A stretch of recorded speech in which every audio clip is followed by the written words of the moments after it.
نحمدہ و نصلی علی رسولہ الکریم۔ معزز سامعین کرام، شراب کی حرمت اور شرابی کے بارے میں سزا اور وعیدیں جو آقا نامدار سرکار دو جہاں صلی اللہ علیہ وسلم نے بیان فرمائی ہیں وہ آپ حضرات کے گوش گزار کی جا چکی ہیں۔ آج کی اس نشست میں میں نبی کریم صلی اللہ علیہ وسلم کی بعثت کے اہم مقاصد آپ حضرات کے سامنے بیان کرنا چاہتا ہوں۔ حضرت ابو امامہ رضی اللہ تعالیٰ عنہ راوی ہیں، فرماتے ہیں کہ رسول اللہ صلی اللہ علیہ وسلم نے ارشاد فرمایا، ان اللہ بعثنی رحمتا للعالمین وہدی للعالمین۔ فرمایا کہ اللہ رب العزت نے مجھے جہان والوں کے لیے رحمت بنا کر بھیجا ہے اور ہدایت کا ذریعہ بنا کر بھیجا ہے۔ وَأَمَرَنِي رَبِّي عَزَّ وَجَلَّ بِمَحْقِ الْمَعَازِفِ وَالْمَزَامِيرِ وَالْأَوْثَانِ وَالصَّلِيبِ وَأَمْرِ الْجَاهِلِيَّةِ، اور فرمایا اس کے ساتھ میرے رب نے مجھے اس لیے بھیجا ہے کہ میں زمانہ جاہلیت کی تمام رسومات کو مٹا دوں، ختم کر دوں، بتوں کو توڑ دوں، صلیب کو توڑ دوں، اور فرمایا بمحق المعازف والمزامیر، اور آلات موسیقی باجوں گاجوں کو بھی ختم کر دوں، توڑ دوں۔ آگے نبی کریم صلی اللہ علیہ وسلم نے ارشاد فرمایا، وَحَلَفَ رَبِّي عَزَّ وَجَلَّ بِعِزَّتِي، میرے رب نے اپنی عزت اور جلال کی قسم کھا کر فرمایا ہے، لا يشرب عبد من عبیدی من الخمر جرعة الا سقیتہ من الصدید مثلها۔ فرمایا کہ اللہ رب العزت اپنی عزت اور جلال کی قسم کھا کر فرماتے ہیں کہ میرا جو بندہ شراب کا ایک گھونٹ بھی پیے گا، میں اس کے بدلے میں اتنی ہی اس کو جہنم کی پیپ جو ہے پلاؤں گا، جہنمیوں کے زخموں سے نکلنے والا خون پلاؤں گا۔ اور فرمایا ولا یترکها من مخافتی الا سقیتہ من حیاض القدس۔ فرمایا کہ جو میرا بندہ میرے خوف کی وجہ سے، میرے ڈر کی وجہ سے، میری رضا کی خاطر شراب کو چھوڑ دیتا ہے، میں رب اس کو کل قیامت کے دن پاکیزہ حوضوں سے شراب طہور پلاؤں گا۔ اللہ رب العزت کس قدر مہربان ہے کہ اگر کوئی بندہ اللہ کے ڈر سے، اس کے خوف سے، اس کی رضا کی خاطر اپنی خواہشات کو دباتا ہے، اللہ کی نافرمانیوں کو چھوڑ دیتا ہے، تو اللہ اس کو انعامات سے، اپنی رحمت سے نوازتے ہیں۔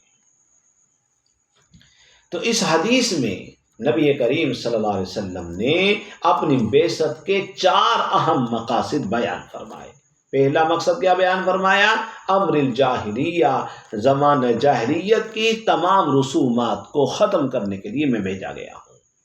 دوسرا، بتوں کو توڑنے کے لیے۔ تیسرا، صلیب کو توڑنے کے لیے۔ اور چوتھا، آلات موسیقی باجو وغیرہ کو توڑنے کے لیے، ختم کرنے کے لیے بھیجا گیا ہوں۔ کس قدر دکھ کی بات ہے اور شیطان کی کتنی بڑی کامیابی ہے کہ آج بزرگوں کے مزاروں پر عرس کے نام سے جو کچھ ہو رہا ہے وہ نبی کریم صلی اللہ علیہ وسلم کی تعلیمات سے ہٹ کر ہو رہا ہے، آپ کی بعثت کے خلاف ہو رہا ہے۔ یہ شیطان کی بہت بڑی کامیابی ہے اور بڑے ہی دکھ کی بات ہے، افسوس کی بات ہے کہ وہ نبی جو ہمارے لیے ہمہ وقت جو ہے اللہ سے رحمت کی درخواست کرتے رہے، جس نے ہم پر جو ہے اتنے احسانات کیے ہیں کہ کسی ایک احسان کا بدلہ نہیں دیا جا سکتا، اس کی جو ہے وہ کس قدر جو ہے وہ امت بگڑ چکی ہے کہ مزاروں پر اس کی تعلیمات اور اس کی بعثت کے خلاف جو ہے عرسوں کے نام پر جو ہے جو کچھ خرافات ہو رہی ہیں وہ ناقابل بیان ہیں۔ اللہ تبارک و تعالیٰ جو ہے ہماری ان خرافات سے حفاظت فرمائے، اور آلات موسیقی جو ہے بزرگوں کے مزاروں پر، قبروں پر ان کا استعمال کیا جا رہا ہے، اس سے بزرگوں کو کس قدر تکلیف ہوتی ہے، ان کی روح کو سرور نہیں پہنچ رہا، راحت نہیں پہنچ رہی، بلکہ جو ہے ان کی روح کو تڑپایا جا رہا ہے، انہیں تکلیف پہنچائی جا رہی ہے۔ یہ بزرگوں کا احترام نہیں ہے، بلکہ بزرگوں کی بے ادبی اور گستاخی ہے۔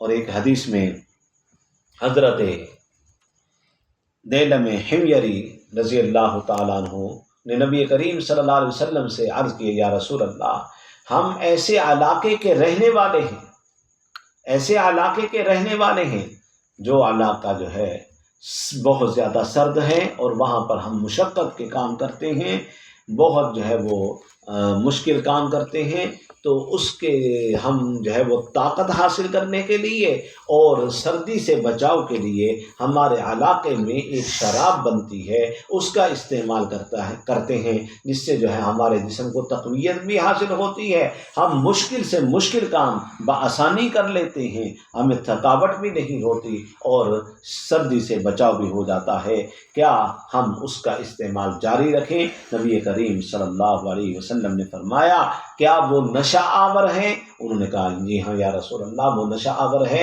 تو آپ علیہ الصلوۃ والسلام نے ارشاد فرمایا کہ اس کو بہا دو، ختم کر دو، اس کا استعمال قطعاً جو ہے وہ تمہارے لیے جائز نہیں ہے۔ تو انہوں نے عرض کیا یا رسول اللہ، ہمارے علاقے کے لوگ جو ہیں اس پر آمادہ نہیں ہوں گے۔ تو آپ علیہ الصلوۃ والسلام نے ارشاد فرمایا کہ ان سے جہاد کرو، قتال کرو، لڑائی کرو ان سے۔ تو باہر صورت آپ علیہ الصلوۃ والسلام نے فرمایا کہ شراب حرام ہے، ام الخبائث ہے۔ اللہ تبارک و تعالی ہم سب کی حفاظت فرمائے۔ وآخر دعوانا الحمدللہ۔